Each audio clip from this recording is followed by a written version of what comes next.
President Trump is set to travel to Pennsylvania next week ahead of the state's special House election on March 13th. It's the 18th district. It's just south of Pittsburgh, and the president is expected to rally support for Republican Rick Saccone, a state legislature and Air Force veteran. Democrat Connor Lamb is running against him. He's a former prosecutor and Marine veteran. For more, I want to bring in politics reporter for the Pittsburgh Post-Gazette, Chris Potter. He joins me now from Pittsburgh. Chris, what are the big issues in this race? Well, I mean, the big issues right now, it seems, is whether this is going to sort of be a national race in which Republicans would like to link Connor Lamb to Nancy Pelosi and the national Democratic leadership. That has been the message of all of the advertising they've put up on TV and digital ads.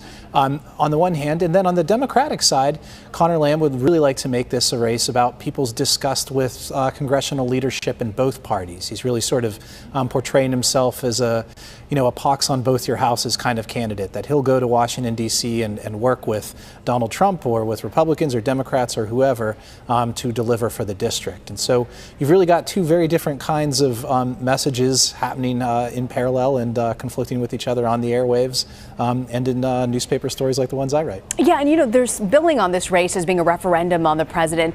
I'm curious if voters in the district see it that way.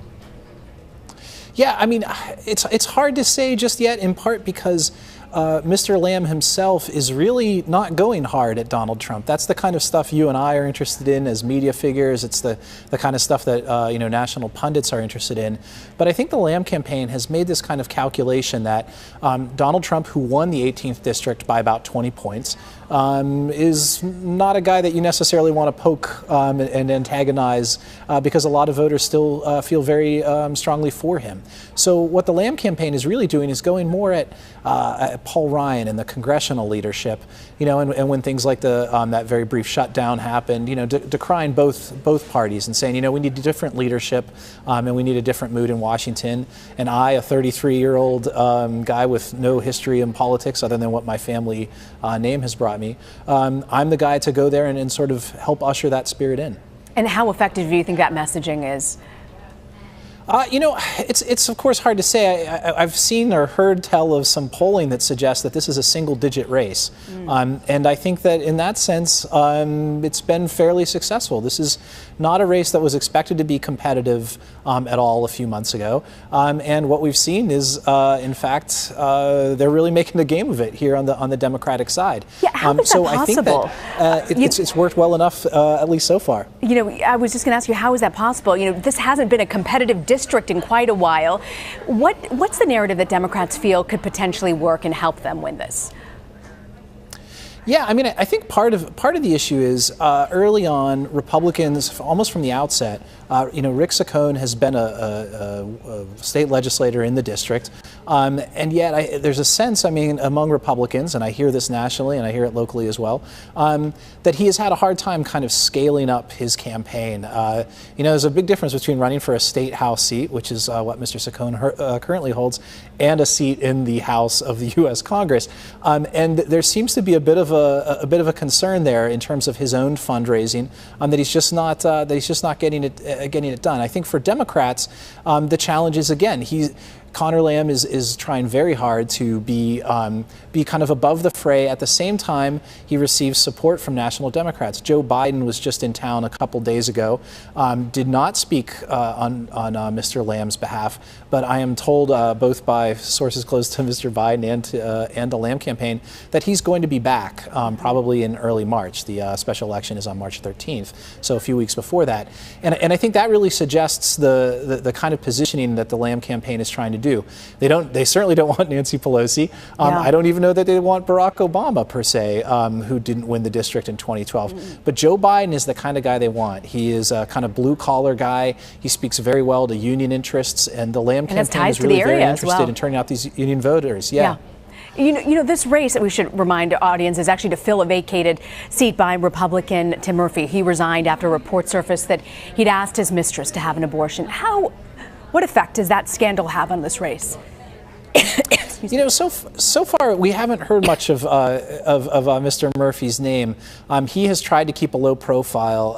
I've reported, as some others have, that Mr. Murphy was sitting on about a $1.2 million war chest when he resigned.